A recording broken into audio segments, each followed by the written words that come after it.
আমরা ক্লাস 7-এ যে মোগল সাম্রাজ্যের ইতিহাসটা পড়ছিলাম চ্যাপ্টার পঞ্চম অধ্যায়ে। তো এখানে আমরা বাবরের আগমন থেকে শুরু করে একেবারে ঔরঙ্গজেব পর্যন্ত এখানে আমরা জানব। মোগল সাম্রাজ্যের ইতিহাসটা যদিও 1526 খ্রিস্টাব্দ থেকে শুরু করে 1857 পর্যন্ত অর্থাৎ সিপাহী বিদ্রোহ পর্যন্ত ভারতে কোনো ক্রমে টিকেছিল। তো প্রথম পর্বের যে মোগল সাম্রাজ্যের শাসনটা আমরা পড়ব 1526 থেকে 1707 খ্রিস্টাব্দ পর্যন্ত, অর্থাৎ ঔরঙ্গজেবের মৃত্যু পর্যন্ত এই সময়কালটা এখানে কিন্তু আমরা পড়ব। তো এরপরে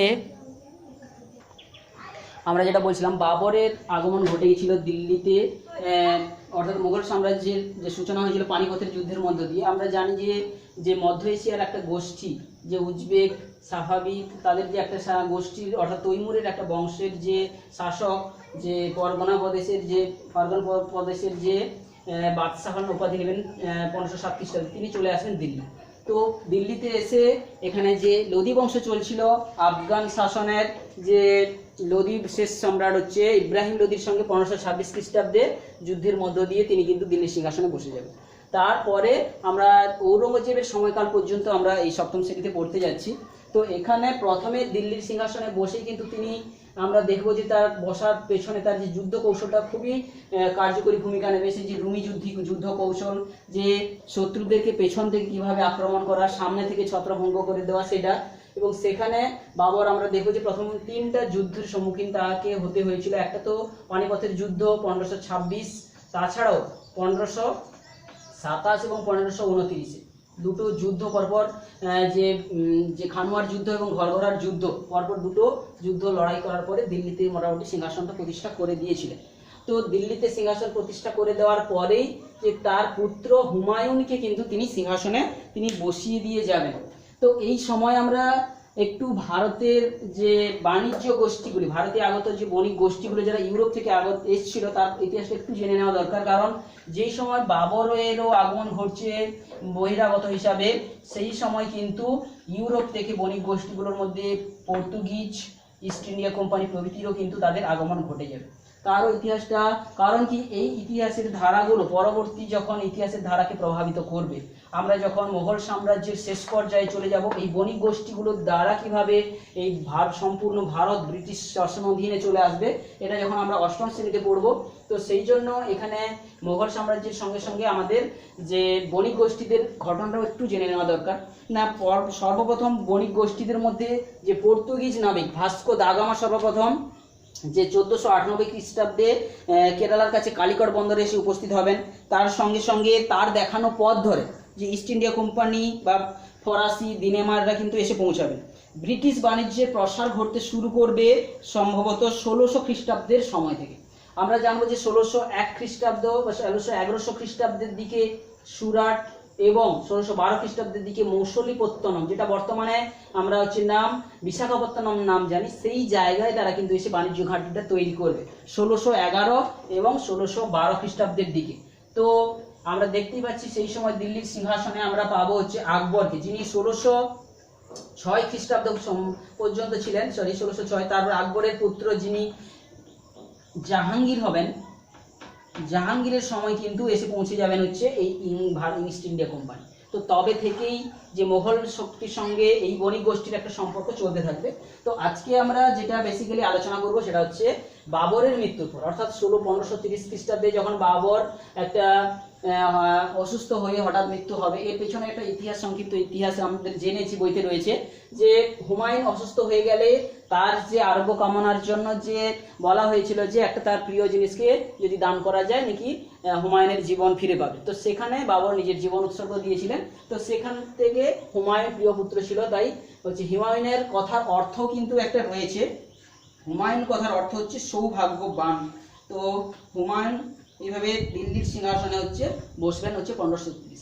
কিন্তু সেই সময় বাবর যেহেতু তৈমুর গোষ্ঠীর নেতা ছিলেন, তৈমুর নীতি অনুযায়ী কিন্তু বাবরের সমস্ত ছেলেগুলোর মধ্যে সাম্রাজ্যকে সমানভাবে ভাগ করে দেওয়ার কিন্তু উচিত ছিল, অর্থাৎ তৈমুর নীতি এটাই বলছিল। কিন্তু যেহেতু সেই নীতি পরিত্যাগ করে দিয়ে তিনি হুমায়ুনকেই কেবলমাত্র সাম্রাজ্যের অধিষ্ঠান মানে সাম্রাজ্যের সম্রাট করে দেবেন, তো অন্য তার যে ভাইরা অর্থাৎ হুমায়ুনের যে অন্য আরো 2-3 জন ভাই ছিলেন, যেমন ছিলেন যে কামরান ছিলেন এবং আসকারি ছিলেন এবং হিন্দাল প্রভৃতি, এরা কিন্তু বিভিন্ন সময়ে যুদ্ধবিদ্যায় কিন্তু আর হুমায়ুনকে সাহায্য করবে না।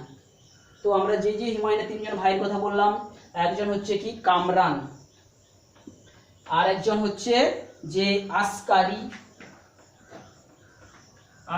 এবং হিন্দাল। এরা কিন্তু পরবর্তীকালে অর্থাৎ ভাইরা ভাই কিন্তু খুব শত্রু হয়ে থাকে, আমরা এটা প্রথম ইতিহাস থেকেই আমরা জানি। তো এখানে কামরান, আসকারি এবং হিন্দাল কিন্তু হুমায়ুনকে বিভিন্ন যে যুদ্ধের সম্মুখীন হতে হবে সেখানে কিন্তু সাহায্য করবেন। তো এই হুমায়ুন যখন দিল্লির সিংহাসনে এসে বসে গেছেন অর্থাৎ বাবরের পরে পরে, তো তার আগে যেহেতু এখানে আফগান শাসন চলছিল, আফগান বিভিন্ন যে শাসক এলাকার প্রাদেশিক শাসকেরা কিন্তু ধীরে ধীরে কিন্তু তার বিরুদ্ধে অগ্রসর হবেন, অর্থাৎ হুমায়ুনের বিরুদ্ধে অগ্রসর হবেন। বাংলাতে যে আফগান শাসন করতেন শের খান, তিনি ক্রমান্বয়ে আক্রমণ করতে থাকবেন হুমায়ুনকে। দুটো যুদ্ধ তার সঙ্গে সংগঠিত হবে, একটা হচ্ছে বিহারের চৌসার কাছে চৌসার যুদ্ধ 1539 খ্রিস্টাব্দে এবং 1540 খ্রিস্টাব্দ বিলগ্রামের যুদ্ধ। তো এই দুটো যুদ্ধতে কিন্তু হুমায়ুন পরাজিত হয়। তো হুমায়ুনের পরাজয়ের কারণগুলো আমরা যদি ধরে নিই যে বিচক্ষণ বুদ্ধিসম্পন্ন ছিলেন কিন্তু শের খান, আর 2 নম্বর হচ্ছে তার যে ভাইদের অসহযোগিতা, যারা কিন্তু কোনো যুদ্ধক্ষেত্রে বা কোনো ক্ষেত্রে শক্তি সবসময় যোগান দেয় যে তার পারিবারিক যে দ্বন্দ্বটা কিন্তু তাকে তার পরাজয়ের মূল কারণ হয়েছিল। তো 1540 খ্রিস্টাব্দে পরাজয়ের ফলে কিন্তু তিনি পারস্য চলে যাবেন, হুমায়ুন চলে যাবেন পারস্য। সেখানে তিনি শাহ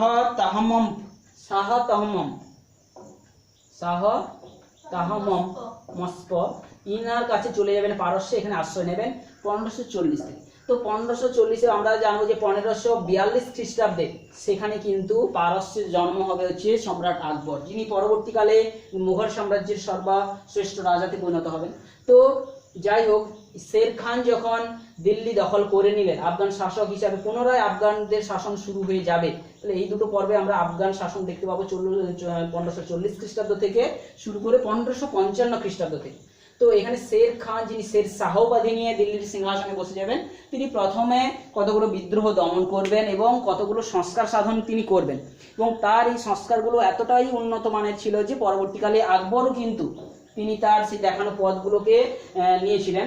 এবং সঙ্গে সঙ্গে আমরা তাকে যে আগের যে সুলতান পিরিয়ড পড়ে এসেছি, সুলতানি যুগের আলাউদ্দিন খলজির সংস্কারের সঙ্গে সংস্কার সাধন ব্যক্তির সঙ্গেও কিন্তু আমরা একে তুলনা করতে পারি। তিনি কি কি সংস্কারগুলো বিশেষ করে করেছিলেন না, বিশেষ করে রাজস্ব সংস্কার তিনি করেছিলেন। শের খান কি করেছিলেন যে রাজস্ব সংস্কার, তিনি যে পাট্টা ও কবুলিয়ত, যে পাট্টার কথাটা আজকে আমরা জানি যে জমির মালিক হিসাবে যে পাট্টা বলে একটা পাট্টা থাকলে অর্থাৎ একটা সরকারি নির্দেশনামা যেখানে সরকার থেকে দেওয়া হচ্ছে যেটা, যে ওটা ওই প্রকৃত জমির মালিক হচ্ছে উনি, অর্থাৎ কৃষকদের পাট্টা তিনি প্রদান করেছিলেন। এবং সঙ্গে সঙ্গে কৃষকরাও বিনিময়ে যে রাজাকে যে রাজস্ব দেওয়ার জন্য একটা প্রতিশ্রুতি হিসাবে কবুল তারা করে নিতেন, কবুলিয়ত বলে বলা হচ্ছে তাকে। এই দুটো তিনি চালু করেছিলেন। তার সঙ্গে সঙ্গে তিনি রাজস্বের সঙ্গে সঙ্গে যোগাযোগ ব্যবস্থারও তিনি প্রভূত উন্নতি করেছিলেন। যোগাযোগ ব্যবস্থাতে আমরা জানি যে 3টা বড় বড় সড়ক তৈরি করেছিলেন। একটা বড় সড়ক যেটা বাংলার সোনারগাঁও থেকে শুরু করে একেবারে যে কাবুল পর্যন্ত প্রশস্ত ছিল, তো সেটাকে বলা হচ্ছে সড়ক-ই আজম, যার পরবর্তী নাম কিন্তু জিটি রোড। তো এটাই তিনি তৈরি করেছিলেন। তাছাড়া সঙ্গে সঙ্গে আগ্রা থেকে আজমির কিংবা আগ্রা থেকে যে যোধপুর পর্যন্ত বা চিতোর পর্যন্ত বিভিন্ন যে সড়কগুলো তিনি নির্মাণ করেছিলেন। তাছাড়া আরো হচ্ছে অন্তর্দেশীয় যে কতগুলো রাস্তা, মুলতান থেকে লাহোর থেকে মুলতান, তিনি এইগুলো অর্থাৎ মধ্য এশিয়ায় যেগুলো বর্তমানে পাকিস্তানের অন্তর্গত, মুলতান থেকে লাহোর প্রভৃতি জায়গায় সড়ক, কিংবা আগ্রা থেকে যোধপুর, আগ্রা থেকে চিতোর, বিভিন্ন যে ছোট ছোট সড়ক, কিংবা একবার বাংলা থেকে শুরু করে মুলতান পর্যন্ত যে জিটি রোড, এগুলো তিনি তৈরি করেছেন। সঙ্গে সঙ্গে তিনি আরো কি করবেন, এই রাস্তার পাশে যে বিভিন্ন কিন্তু সরাইখানা, যেগুলো আমরা আজকে হোটেল দেখতে পাচ্ছি রাস্তার পাশে পাশে হোটেল, এই হোটেলের যে বর্তমানে সরাইখানা নাম নিয়ে কিন্তু প্রথমে ওই যাত্রীদের যারা যাতায়াত করতো, অর্থাৎ যে তাদের কিন্তু এগুলো থাকার জায়গা হিসেবে তিনি তৈরি করেছিলেন। সঙ্গে সঙ্গে যোগাযোগের মধ্যে তিনি ডাক যোগাযোগ ব্যবস্থা, ঘোড়ার পিঠে যোগাযোগের যে পদ্ধতি তিনি শুরু করেছিলেন। তাছাড়া তিনি যে বিদ্রোহ দমন করার জন্য সৈন্যবাহিনীর উপর নিয়ন্ত্রণ, সেনাবাহিনী যে নিয়ন্ত্রণ করার জন্য তিনি দাগ ও হুলিয়া প্রথা, দাগ প্রথাটা কি, দাগ বলতে কি সেই সময় কিন্তু যে বিভিন্ন অশ্বগুলোকে, কত তার সেনাবাহিনীতে কতগুলো অশ্ব রয়েছে অর্থাৎ ঘোড়া রয়েছে, সেগুলোকে চিহ্নিত করে তার তিনি সেগুলো দাগ প্রথা প্রচলন করেছিলেন। সঙ্গে সঙ্গে হুলিয়া কথা অর্থ কি, যে ওই সমস্ত ঘোড়াগুলোর প্রকৃত মালিক অর্থাৎ সৈন্যরা, কোন সৈন্যদের যে তাদের পরিচয় সম্পর্কিত একটা কিন্তু তথ্য তিনি তৈরি করেছেন, তাকে বলা হচ্ছে হুলিয়া প্রথা। তো তিনি এইভাবে সমগ্র শাসন ব্যবস্থাটাকে সাজিয়ে গুছিয়েছিলেন। সঙ্গে সঙ্গে তিনি তার যে পুরো সাম্রাজ্যটা যেটা তৎকালীন সময় ছিল, তিনি কতগুলো প্রায় 47টা, অর্থাৎ তিনি প্রশাসনিক দিকটা যদি আমরা দেখে নিই, প্রশাসনিক দিকে তিনি তার সমগ্র সাম্রাজ্যটাকে 47টা সরকারে ভাগ করেছিলেন। তিনি 47টা যে সরকারে ভাগ করেছিলেন এবং প্রত্যেকটা সরকার আবার 47টা সরকার, প্রত্যেকটা সরকার আবার পরগনা, এই পরগনাগুলো আবার গ্রামে বিভক্ত ছিল। বুঝা গেছে? এই যে ভাগটা কিন্তু পরবর্তীকালে আমরা আকবরের যে শাসন ব্যবস্থাতেও আমরা সেম ধরনের সময় একই ধরনের এই যে ভাগগুলো দেখবো। সেখানে সরকারের পরিবর্তে আমরা সুবা কথাটা দেখবো, যে কতগুলো সুবাতে ভাগ করেছিলেন, সুবা থেকে পরগনা, পরগনা থেকে গ্রাম। তো এইরকম ভাগগুলো কিন্তু আমরা সুবাটা আমরা পাবো হচ্ছে আকবরের সময়কালে। তো এই শের শাহের শাসন ব্যবস্থাটা খুব সুন্দরভাবে ছিল, এটা একটা এক সুবর্ণ যুগ চলছিল। তো শের শাহের মৃত্যুর পর যে বিহারের কাছে সাসারামে তার যে সমাধিটা হয়েছিল, তার একটা সমাধি স্থল, তোদের বইতে ছবি দেওয়া রয়েছে, সমাধিস্থল বিহারের সাসারামে যেখানে রয়েছে, সেটা তার সমাধিস্থল রয়েছে। তো শের শাহের মৃত্যুর পর তার পুত্র ইসলাম শাহ যথারীতি দিল্লির সিংহাসনে বসবেন, কিন্তু তার পরবর্তী এবং তিনি যে যথেষ্ট দক্ষতার পরিচয় দিতে পারেননি। তো পরবর্তীকালে সেই দুর্বলতার সুযোগ নিয়ে যে হুমায়ুন মোগল সাম্রাজ্য থেকে পারস্যতে বিতাড়িত হয়ে গেছেন, তিনি পুনরায় চলে আসবেন হচ্ছে দিল্লির সিংহাসন দখল করে নেবেন। এবং তার যে পুত্র, তখন নাবালক পুত্র বৈরাম, যে আকবর তখন মাত্র 13 বছর বয়স এবং বৈরাম খাঁর অভিভাবকত্বে তিনি ছিলেন, তিনি অর্থাৎ আকবরের বয়স যখন মাত্র 13 বছর, তখন চলে এসে দিল্লির সিংহাসন দখল করে নেয় হুমায়ুন। কিন্তু কোনো একটা দুর্ঘটনাবশত দিল্লির কেল্লা থেকে পড়ে গিয়ে সিঁড়িতে উঠতে গিয়ে তার মৃত্যু ঘটে যায়। তো 56 খ্রিস্টাব্দে তার মৃত্যু ঘটে যায়। তো সেই সময় আকবর মাত্র নাবালক, যে 13 বছর বয়সে দিল্লির সিংহাসনে বসে যাবেন। দিল্লির সিংহাসনে বৈরাম খাঁয়ের যে অভিভাবকত্বে তিনি দিল্লির সিংহাসনে বসে যাবেন। তারপরে আমরা দেখব যে আকবর যখন সিংহাসনে বসবেন, সেই সময় সেই দুর্বল, অর্থাৎ আকবরকে দুর্বল ভেবে কিন্তু যে কতগুলো যে আফগান আক্রমণ সংঘটিত হবে, অর্থাৎ আফগান আক্রমণ, অর্থাৎ যিনি আদিল শাহ, সম্ভবত আদিল শাহ আফগান শাসক, তিনি কিন্তু তার যে মন্ত্রী হিমুকে নিয়ে তিনি কিন্তু আক্রমণ করবেন হচ্ছে আকবরের সময়। আকবরের সময়কালটা আমি যদি দেখে নিই একবার, যে 1556 খ্রিস্টাব্দ থেকে শুরু করে একেবারে 1605, সম্ভবত 1605 খ্রিস্টাব্দ পর্যন্ত তিনি দিল্লির সিংহাসনে থাকবেন। তো প্রথমের দিকে তিনি নাবালক ছিলেন। তো প্রথম 5 বছর, 13 থেকে 5, যখন 18 বছর বয়স হবে, তারপর তিনি নিজের হাতে দায়িত্ব তুলে নেবেন। তো আকবর প্রথমে সিংহাসনে বসার পরে তাকে একটা গুরুত্বপূর্ণ যুদ্ধের সম্মুখীন হতে হবে, যে দ্বিতীয় পানিপথের যুদ্ধ বা দ্বিতীয় পানিপথের যুদ্ধ। পানিপথের দ্বিতীয় যুদ্ধ। তো যে প্রথম যুদ্ধের মধ্য দিয়ে 1526 খ্রিস্টাব্দে মোগল সাম্রাজ্যের প্রতিষ্ঠা হয়েছিল, এই দ্বিতীয় পানিপথের যুদ্ধ, যে আফগান শাসক আদিল শাহ এবং হিমুকে হারিয়ে দিয়ে একেবারে যে মোগল সাম্রাজ্যের ভিত্তি একেবারে সুপ্রতিষ্ঠিত হবে হচ্ছে এই পানিপথের দ্বিতীয় যুদ্ধ। তো পানিপথের দ্বিতীয় যুদ্ধের কিন্তু অসম্ভব গুরুত্ব রয়েছে এই মোগল সাম্রাজ্যের প্রতিষ্ঠার ক্ষেত্রে। তো সেখানে দ্বিতীয় পানিপথের যুদ্ধে জয়লাভ করার পর আকবর প্রারম্ভিকভাবে তার সাম্রাজ্য বিস্তারের দিকে তিনি মনোনিবেশ করবেন। তো সাম্রাজ্য বিস্তারের দিকে মনোনিবেশ করতে গিয়ে আমরা দেখেছি যে তৎকালীন ভারতে যে রাজপুত জাতি ছিল, রাজপুতরা কিন্তু বেশ সাহসী যোদ্ধা ছিল। তো আকবরকেও সেই রাজপুতদের সম্মুখীন হতে হয়েছিল এবং ছোটখাটো বিভিন্ন যে আফগান নেতারা বিদ্রোহ করছিল তাদের বিরুদ্ধেও যেতে হয়েছিল। বিশেষ করে আমরা এখানে যে রাজপুত নীতি যেটা বিশেষ করে আকবর নিয়েছিলেন, সেটা একটু আমরা জানবো। যে আকবর তিনি রাজপুতদের সঙ্গে কিন্তু 3টা নীতি নিয়ে, আমরা যখন রাজপুত নীতি পড়বো সেখানে জানবো যে বৈবাহিক নীতি বা যুদ্ধনীতি কিংবা মৈত্রী নীতি, এগুলো তিনি নিয়েছিলেন। তো এই নীতিগুলো নিয়ে কিন্তু চিতোর দুর্গতে যে তৎকালীন সময়ে যে রাজপুত রাজা সংগ্রাম সিং ছিলেন, তাকে কিন্তু পরাজিত করে দিয়ে তখনই হচ্ছে রাজপুত নেতাদেরকে দখল করে নেবেন রাজপুত। অর্থাৎ যেটা রাজস্থান বর্তমানের অংশ রয়েছে দখল করে নেবে। কিন্তু পরবর্তীকালে তার পুত্র রাণা প্রতাপ সিং যখন আসবেন তার সঙ্গে যুদ্ধ হবে। সেই যুদ্ধ সাম্রাজ্য বিস্তার ক্ষেত্রে আমরা একটা গুরুত্বপূর্ণ যুদ্ধ রাজপুতদের সঙ্গে দেখবো 1576 খ্রিস্টাব্দে। যে কি ঘাটের যুদ্ধ না হলদি ঘাটের যুদ্ধ আমরা পাবো। সেই হলদি ঘাটের যুদ্ধ 1576 খ্রিস্টাব্দে সেটা সংগঠিত হবে। কিন্তু রানা প্রতাপ সিংহকে কিন্তু শেষ পর্যন্ত পরাজিত করতে পারবেন নিচে, যাই হোক পরাজিত হলেও তিনি কিন্তু বর্ষতা স্বীকার করবেন না। তো সে যাই হোক পরবর্তীকালে আকবর এই যে রাজপুত শক্তির কিন্তু গুরুত্ব বুঝেছিলেন, তাই পরবর্তীকালে বৈবাহিক সূত্রে এদের সঙ্গে আবদ্ধ হয়ে যাবে। তো এইভাবে তিনি সাম্রাজ্যকে বিস্তার করবেন। কিন্তু তখনও পর্যন্ত আকবর যেই এলাকাগুলোকে জয়লাভ করতে পারেননি সেইটা আমরা একটু জেনে নেওয়া যায়। কোন কোন জায়গাগুলো আকবর জয় করতে পারেননি তার একটা তথ্য আমরা যদি দেখি, যে দেখবো হচ্ছে উত্তর পূর্ব ভারত, যেটা বর্তমানে আসাম নাম নিয়ে রয়েছে। উত্তর পূর্ব ভারতের এই আসাম প্রদেশ, সঙ্গে সঙ্গে যে বাংলার যে মুঘলরা সাফল্য পেলেও সেটা কিন্তু তত ভালো সাফল্য পায়নি। তো বিশেষ করে বাংলা এবং উত্তর পূর্ব ভারত, সঙ্গে সঙ্গে পুরো দক্ষিণের কিছুটা অংশে তিনি সাফল্য পাননি।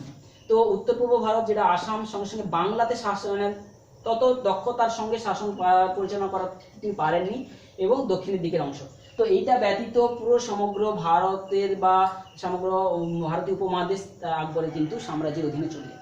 তো এইখানে একটা আমরা সাম্রাজ্য বিস্তার করতে গিয়ে আমরা একটা গুরুত্বপূর্ণ জিনিস জানবো, যেটাকে বলা হচ্ছে গন্ডোয়ানা প্রদেশ। গন্ডোয়ানা প্রদেশটা কোনটা? যে গন্ডোয়ানা প্রদেশটা মধ্যপ্রদেশ, ওড়িশার কিছুটা অংশ এবং নর্মদা উপত্যকা নিয়ে যে একটা ছোট্ট অংশ ছিল, সেই গন্ডোয়ানা প্রদেশটা কিন্তু তৎকালীন সময়ে মুঘল সম্রাটের সময়ে, আকবরের সময় কিন্তু সে চরম শিখরে ছিল, উন্নতির চরম শিখরে। সেখানকার যে রাজা ছিলেন, সেখানকার রাজার নাম ছিল হচ্ছে দলপত সিং যখন সেখানকার রাজা ছিলেন, এবং তার যে রানী নাম ছিল দুর্গাবতী। এই রানী দুর্গাবতীর কথাটা আমরা এখানে একটু জানবো, যে রানী দুর্গাবতী গন্ডোয়ানার যিনি রানী ছিলেন, যখন দলপত সিংহের আকস্মিক মৃত্যুর পরে এই দলপত সিংহের সঙ্গে তার বিবাহের মধ্যে একটা ইতিহাস রয়েছে না। 1542 খ্রিস্টাব্দে তিনি রানী দুর্গাবতী এই দলপত সিংহের যে মহিমা দেখে তাকে বিবাহ করার জন্য আগ্রহ প্রকাশ করেন, কিন্তু তার বাবা রাজি হননি। কিন্তু পরবর্তীকালে সে যাই হোক 1545 খ্রিস্টাব্দে দলপত সিংহে যে বীরত্ব দেখে তার বাবা তার সঙ্গে তার বিবাহ দেবেন, কিন্তু 1550 খ্রিস্টাব্দে দলপত সিংহের মৃত্যু ঘটে যাবে।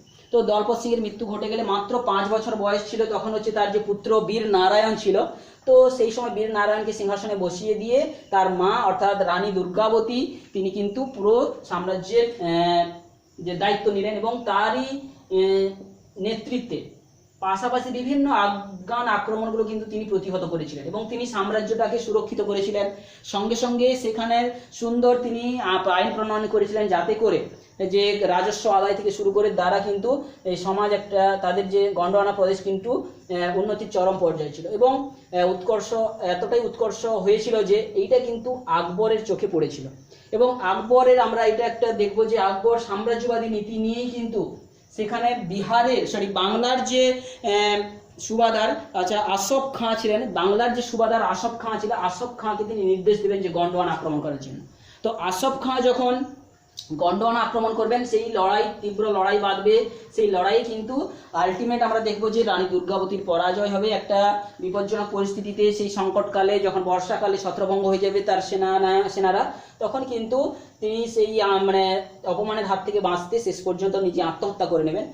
এই 24শে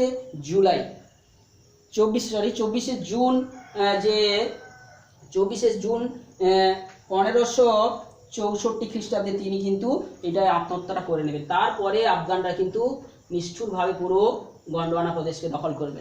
এবং সেই সময় নাকি একটা ঘটনা ঘটেছিল, যে গন্ডোয়ানা প্রদেশের দুর্গতে যে সেই সমস্ত যে সাম্রাজ্যে অর্থাৎ রাজ্যার যে রাজকর্মচারীদের বিভিন্ন রানী থেকে শুরু করে বিভিন্ন যে যারা সেবার কাজে নিযুক্ত থাকতো, তারা নাকি একটা জ্বলন্ত আগুনে তাদের প্রাণ দান করেছিল, অর্থাৎ প্রাণ করেছিল, যেটাকে জওহর ব্রত নামে কিন্তু তারা পালন করেছিল। অর্থাৎ সেই যে অত্যাচারী আফগানদের হাত থেকে নিজেদেরকে রক্ষা করার জন্য, নিজেদের সম্ভ্রম বাঁচানোর জন্য তারা কিন্তু আত্মাহুতি দিয়েছিল। সেটা আজও পর্যন্ত জওহর ব্রত নামে কিন্তু ওটা পালিত হয়ে থাকে।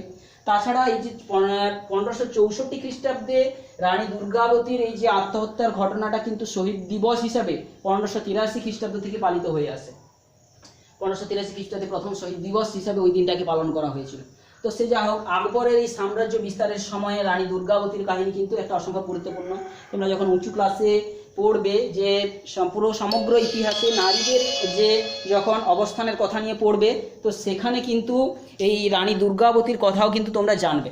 এবং সেখানে আমরা আদি বৈদিক সভ্যতা থেকে শুরু করে মানে আফগান বলছি যে সুলতানি শাসন এবং এই মুঘল সাম্রাজ্যের কয়েকজন যে মহিষী নারীদের কথা পড়বো, পরপর আমরা জানবো। বিশেষ করে যদি আদি বৈদিক যুগের থেকে এবং পরবর্তী বৈদিক যুগে আমরা যদি দেখি, গোয়ার্গী, মৈত্রেয়ী, অপালা, লোপামুদ্রা, তারপরে সুলতানি যুগে আমরা যার কথা জেনেছি যে রাজিয়া, সুলতান রাজিয়া কিভাবে মাত্র 4 বছর সিংহাসনে থাকবেন, কিন্তু দক্ষতার সঙ্গে একজন সিংহাসন পরিচালনা করবেন, সেই রাজিয়ার কথা। এবং আমরা এই মোগল সাম্রাজ্যে প্রথম দুর্গাবতীর কথা, এবং পরে পরে যখন আকবরের পুত্র জাহাঙ্গীরের সময়ে রানী নূরজাহানের কথাটাও জানবো। তো সেই রানী নূরজাহান কি করে পুরো সাম্রাজ্যটাকে পরোক্ষভাবে চালাতেন, এইগুলো আমরা কিন্তু পরে পরে এই চ্যাপ্টারে পড়বো। তো এখানে আমরা আকবরের সাম্রাজ্য বিস্তারটা পড়ে নেওয়ার পরে আকবর যে এত দীর্ঘস্থায়ীভাবে প্রায় 49 বছর কিভাবে শাসন পরিচালনা করতে পেরেছিলেন, তার পেছনে কিন্তু মূল উৎসস্রোত ছিল কিন্তু তার হচ্ছে যে নবরত্ন সভা। নবরত্ন সভাতে যেই 9 জন জ্ঞানীগুণী মানুষজন ছিলেন, যারা সর্বক্ষণ যে আকবরকে বিভিন্ন পরামর্শ দিয়ে গেছেন, সুপরামর্শ, যার সুবাদে কিন্তু তিনি এত দিন পর্যন্ত দীর্ঘদিনভাবে তিনি রাজকার্য পরিচালনা করেছিলেন। সেই নবরত্ন সভার গুরুত্বপূর্ণ ব্যক্তিদের নামগুলো আমরা একটু বলে নিচ্ছি। আবুল ফজল ছিলেন সভাকবি, বা হতে পারে ফৈজি ছিলেন, যে আবুল ফজলের ভাই ফৈজি ছিলেন হচ্ছে ফরাসি একজন কবি ছিলেন। তারপরে টোডর মল ছিলেন, সেই টোডর মল ছিলেন স্বরাষ্ট্রমন্ত্রী। তাছাড়া বীরবল ছিলেন, তিনি একজন হাস্যরসিক ব্যক্তি এবং তাছাড়া পরামর্শদাতা, কখনো কখনো তিনি প্রধানমন্ত্রীর দায়িত্ব তিনি পালন করেছেন। তাছাড়া তানসেনকে পাবো আমরা, যে দরবারের সঙ্গীতজ্ঞ তানসেনকে আমরা পাবো। তাছাড়া বিহারী মল এবং মানসিং। বিহারী মল কে ছিলেন না, যে তার শ্বশুর ছিলেন, আকবরের শ্বশুর বিহারী মল। তাছাড়া মানসিং যিনি সেনাপতি ছিলেন। এছাড়া আব্দুল রহিম খানও ছিলেন, যে বৈরাম খান পুত্র, আকবরের যে প্রথম যে অভিভাবক ছিলেন সেই বৈরাম খান পুত্র ছিলেন কিন্তু আব্দুল রহিম খান, তিনি একজন গীতিকার ছিলেন। সঙ্গে সঙ্গে মোল্লা দো পিয়াজা, যাকে বিদূষক বলেও পরিচয় পাই আমরা ইতিহাসে, তাই আর ফকির তাজউদ্দিন, এরা মুখ্য উপদেষ্টা ছিলেন। তো এইগুলো ছিল তার নবরত্ন সভার যে সদস্যবৃন্দ, এবং তাদের সুপরামর্শে দীর্ঘদিন তিনি পরিচালনা করেছিলেন। তাছাড়া আমরা কয়েকজন ঐতিহাসিকের নামও আমরা এখানে পাবো। ঐতিহাসিকের নামের মধ্যে আমরা 2 জন ঐতিহাসিকের নাম আমরা পাচ্ছি। একজন হচ্ছে কি, যে একজন হচ্ছে আবুল ফজলের নাম, আবুল ফজলের রচিত বইয়ের নাম দুটো আমরা পাচ্ছি এখানে। আকবর নামা একটা পাবো, আর পাবো হচ্ছে কি যে আইনি আকবরী, আকবর নামা এবং আইনি আকবরী নামক 2টো বই পাবো। সেই সঙ্গে এই সময়ে আরেকজন ঐতিহাসিক যিনি আব্দুল কাদির বাদাউনি ছিলেন, তিনিও কিন্তু একটা বইও তিনি লিখেছিলেন। যদিও আব্দুল কাদির বাদাউনি কিন্তু যে আকবরের বিরোধিতা করেছেন বা আকবর সম্পর্কে তার সমালোচনা করেছেন, তাই তার কিন্তু পৃষ্ঠপোষকতা আমরা পাইনি এখানে। তো তার রচিত বইটার নাম কি, আব্দুল কাদির বাদাউনির রচিত বইয়ের নাম মুনতাখাবুত তাওয়ারিখ, মুনতাখাবি, এই সমস্ত একটা বইয়ের নাম রয়েছে। এই নামগুলো পরীক্ষা আসতে পারে, তোরা ভালো করে এগুলো মুখস্থ রাখিস। তো এই রকম আকবরের যে শাসন ব্যবস্থায় তার প্রতিষ্ঠা থেকে শুরু করে পানিপথের যুদ্ধ থেকে শুরু করে সাম্রাজ্য বিস্তার করতে গিয়ে কোন কোন অঞ্চলে তিনি পারেননি, কিংবা যে মানে রাজপুতদের সঙ্গে তার লড়াইয়ের সময় হলদিঘাটের যুদ্ধ, তারপরে নবরত্ন সভায় যে 9 জনের নাম, সঙ্গে সঙ্গে তার ঐতিহাসিকের নাম দিয়ে এই বা সঙ্গে সঙ্গে আকবরের যে সাম্রাজ্যবাদী নীতি, অর্থাৎ রানী দুর্গাবতীর কথা, অর্থাৎ রানী দুর্গাবতীর কথাগুলো আমরা এখানে জানলাম, যে কিভাবে জৌহরগত থেকে শুরু করে শহীদ দিবসের পালনের পেছনে তার অনেকটাই অবদান রয়েছে, এগুলো আমরা পড়লাম।